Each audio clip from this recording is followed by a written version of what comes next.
నమస్తే. ప్రస్తుతం మనతో పాటు సీనియర్ జర్నలిస్ట్ జగదేవ్ ఉన్నారు. ఆయనతో మాట్లాడదాం. నమస్తే సార్. నమస్తే అమ్మా. జూనియర్ ఎన్టీఆర్ ఆయన ఇంతకు ముందు అంటే టీడీపీ ఎలక్షన్ లోకి వెళ్తున్నప్పుడు ఒక్కసారి కూడా స్పందించని ఆయన సడన్ గా ఇప్పుడు వాళ్ళు గెలిచిన తర్వాత శుభాకాంక్షలు చెప్తూ అంటే అటు బాబాయ్కి, అత్తయ్యకి, మావయ్యకి అందరికి శుభాకాంక్షలు చెప్తూ మాట్లాడారు, ట్వీట్ పెట్టారు. అసలు ఎట్లా ఎట్లా చూడొచ్చు అంటారు దీన్ని? ఎట్లా చూడొచ్చు అంటే ఏముంది అంటే ఆయన మంచి సూపర్ స్టారు, ఆయన చూడని ప్రపంచం లేదు, ఆయన చేయని పాత్ర లేదు. కుటుంబకు సంబంధించిన సోషల్ ఎలిమెంట్స్ సంబంధించిన పాత్రలు కూడా చేశారు. ఎవరు ఎక్కడ ఎలా నొచ్చుకుంటారో, ఎవరు ఎక్కడ ఎలా మెప్పు పొందుతారో అన్నీ తెలుసు ఆయనకి. ఎందుకంటే నవరస నటనా సార్వభౌముడు ఆయన ఒక విధంగా ఎన్టీఆర్. అంటే ఇప్పుడున్న హీరోస్లో అన్ని ఎలిమెంట్స్ చేయగల ఏకైక సూపర్ స్టార్ ఆయనని నమ్ముతాను. అంత ఎలా వస్తాయి? అనుభూతి చెందితే కదా యాక్టింగ్ వస్తుంది. సో చాలామంది చాలా దగ్గరలో వాడే సాధారణమైన నానుడి ఏంటంటే మనిషి సంతోషంలో ఉన్నా వెళ్ళకపోయినా పర్వాలేదు కానీ దుఃఖంలో మాత్రం వెళ్ళి భుజం తట్టాలి అంటారు. పరామర్శ తెలుగులో కదా.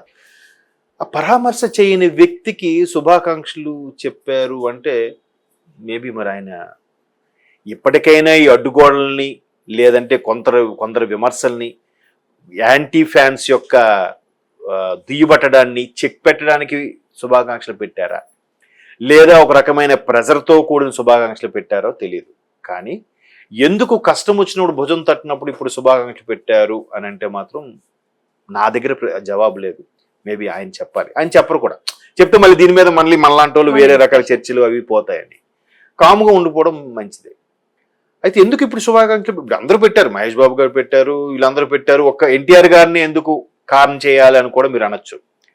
ఎందుకు సోషల్ మీడియా జూనియర్ ఎన్టీఆర్ గారిని కారణం చేస్తుందంటే చంద్రబాబు లాంటి విజనరీ నేత, చంద్రబాబు లాంటి వ్యక్తి అరెస్ట్ అనేది ఒక సెన్సేషన్ అయిపోయింది. 2023 ఒక టాప్ 10 స్టోరీస్, బిగ్ స్టోరీస్గా తీస్తే అందులో చంద్రబాబు గారు అరెస్ట్ ఒకటి ఉంటుంది. అర్థమవుతుందా మీకు? సో అటువంటి చంద్రబాబు గారి అరెస్ట్ని కాశ్మీర్ నుంచి కన్యాకుమారి వరకు రాష్ట్రాలకు అతీతంగా, పార్టీలకు అతీతంగా అందరూ ఖండించారు, ఒక్క బీజేపీ తప్ప. బీజేపీ తేలుకుట్టిన దొంగల అలా కాము ఉండిపోయిందో, లేదంటే కొన్ని రీజన్స్ ఏవో చెప్తుంటారు. అంటే తేలుకుట్టిన దొంగని ఎందుకు అంటున్నానంటే వాళ్ళే చేయించారన్నట్టు కూడా కొన్ని వార్తలు ఉన్నాయి. దాన్ని జగన్మోహన్ రెడ్డి గారు కూడా చెప్పారు, నాకు సంబంధం లేదు అరెస్ట్తో, నేను లండన్లో ఉన్నాను, మేబీ వాళ్ళే చేయించారేమో అన్నట్టుగా మాట్లాడారు.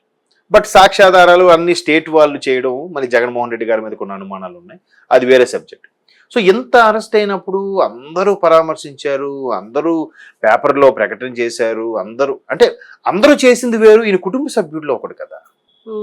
ఎన్టీఆర్ గారి మనవడు, హరికృష్ణ గారి అబ్బాయి, అందరూ ముక్తకంఠంగా ఖండించారు, వెళ్ళారు, పరామర్శించారు, అన్నీ చేశారు. ఈయన అక్కడ ఎక్కడ ఒక స్టేట్మెంట్ కానీ, లేదంటే నారా లోకేష్ ఫోన్లో మాట్లాడినట్టు కానీ మనకి ఎక్కడ న్యూస్లో కూడా రాలే.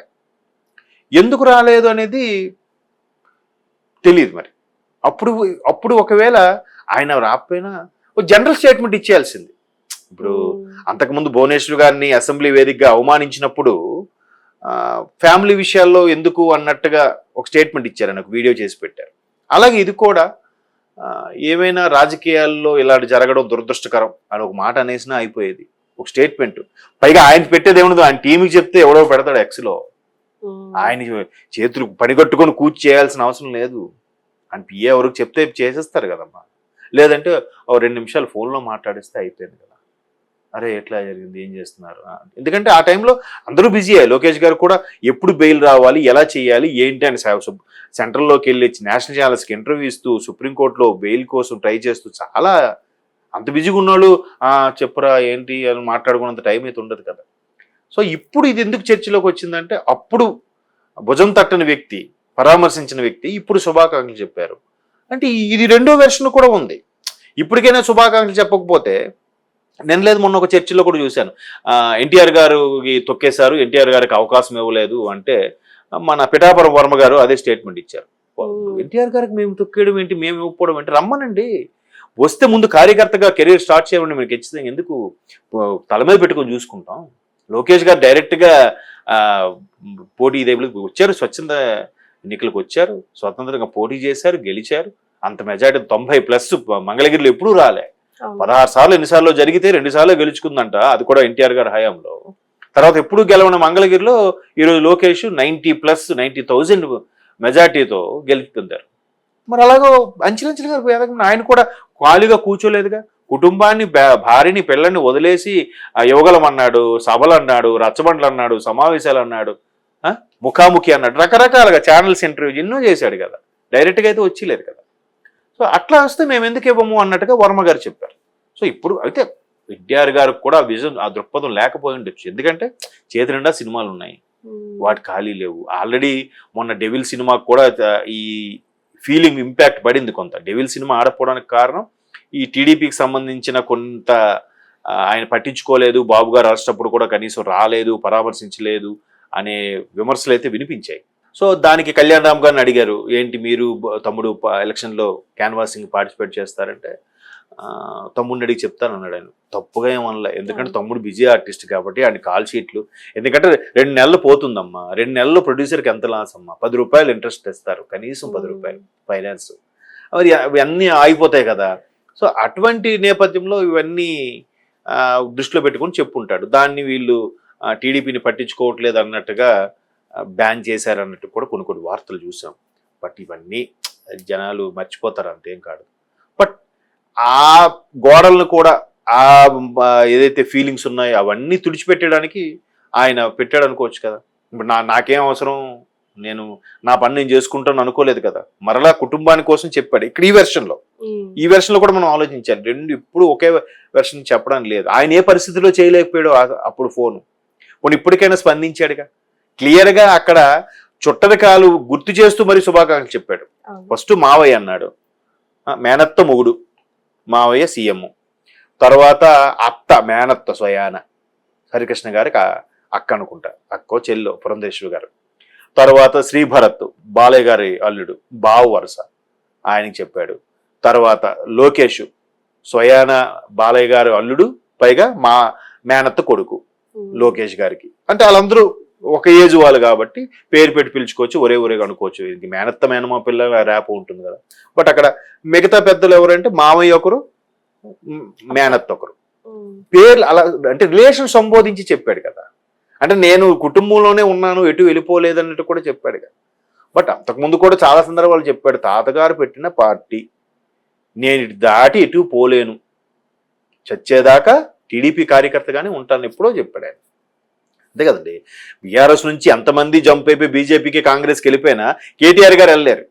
అలాగే టీడీపీ నుంచి ఎంతమంది వేరే గతంలో పార్టీ ఫిరాయింపులు జరిగి వెళ్ళిపోయారో లోకేష్ గారు, ఎన్టీఆర్ గారు ఫ్యామిలీ ఎవరు వెళ్ళలేరుగా. అఫ్ కోర్స్ ఆడపిల్లలు మళ్ళీ వేరే లెక్క. పురంధరేశ్వరి గారు అంటే వేరే కుటుంబానికి వెళ్ళిపోయారు కాబట్టి అక్కడ నుంచి అట్లా ముందు టీడీపీలో ఉండేవారు, తర్వాత వెంకటేశ్వర గారు ఆవిడ బీజేపీలోకి వెళ్ళడం జరిగింది. బీజేపీ అని మళ్ళీ ఇప్పుడు కూటమేగా, కూటమి అంటే మళ్ళీ టీడీపీగా. సో అట్లా అంటే ఒక వెర్షన్లో కష్టం వచ్చినప్పుడు పరామర్శించలేదనేది ఒక వాదం ఉంది. ఇంకో వెర్షన్లో సరే ఇప్పటికైనా ఈ విమర్శలకి, ఈ రకరకాల అభిమానుల రకరకాల దాన్ని ఏమంటారు ఓవర్ యాంగ్జైటీ, వాళ్ళకన్నా వీడికి ఫీల్ అయిపోతుంటారు. అరే ఎన్టీఆర్ ఎందుకు చెప్పలేదు, అది కరెక్ట్ కాదు కదా, తప్పు కాదు కదా, వాళ్ళు చేసాడేమో అంటే న్యూస్కి అయితే రాలేదు, ఫోన్ చేసినట్టుగానే పరామర్శించినాడు, మేబీ చేసి మాట్లాడాడేమో మనకు తెలియదుగా. ఆయన బ్యాండ్ వేసుకుని తిరుగుతాడా, నేను ఫోన్ చేశాను లోకేష్కి చెప్పానని, కాదు కదా, జరిగే ఉండొచ్చు. ఎందుకంటే ఈ నెటిజన్స్, సోషల్ మీడియాలో ఫ్యాన్స్ కూడా ఇట్లాంటి వార్తలు వెళ్ళడానికి కారణం కూడా లేకపోలేదు. బాలయ్య గారికి 2 సందర్భాల్లో మీడియాలో అడిగారు, ఇట్లా ఎన్టీఆర్ జూనియర్ బాబు ఏం మాట్లాడుతుంటే తన్నే అడగండి, తన విజ్ఞతకే వదిలేస్తున్నాను అన్నట్టుగా బాలయ్య బాబు స్టేట్మెంట్ ఇచ్చారు. అంటే అక్కడి వరకు ఏం చెప్పలేదు, ఫోన్ చేయలేదనే కదా అర్థం. రకరకాల రీజన్స్. ఏదైతే ఇప్పటికైనా ఆ అడ్డుగోడలన్నీ తొలగించేలాగా ఆయన ఒక ట్వీట్ చేశాడు, సంతోషం. ఈవెన్ చాలా మంది హీరోలు కూడా గతంలో ముఖ్యమంత్రి గెలిచినప్పుడు చెప్పారో లేదు కానీ ఇప్పుడు పేరున పవన్ కళ్యాణ్ గారికి, బాబు గారికి మీ ద్వారా మళ్ళీ అభివృద్ధి వైపు కోరుకుంటున్నా, మరలా అభివృద్ధి వైపు పరుగులు పెడుతుంది అన్నట్టు కూడా అంటున్నాడు. దాని అర్థం ఏంటి, అభివృద్ధి లేదనే కదా. రాజుగారి పెద్ద భార్య మంచిదండి, చాలా మంచిదండి, చిన్న భార్య చెడ్డదని అనట్లే, మరి అంతే డాష్. అలాగా అందరూ శుభాకాంక్షలు చెప్పారు. ఎనీహో వాళ్ళు ఏమండి ఎన్ని అనుకున్నా మనమే పై, వాళ్ళ కుటుంబం ఉమ్. నారా ఫ్యామిలీ నందమూరి ఫ్యామిలీ ఒకటే.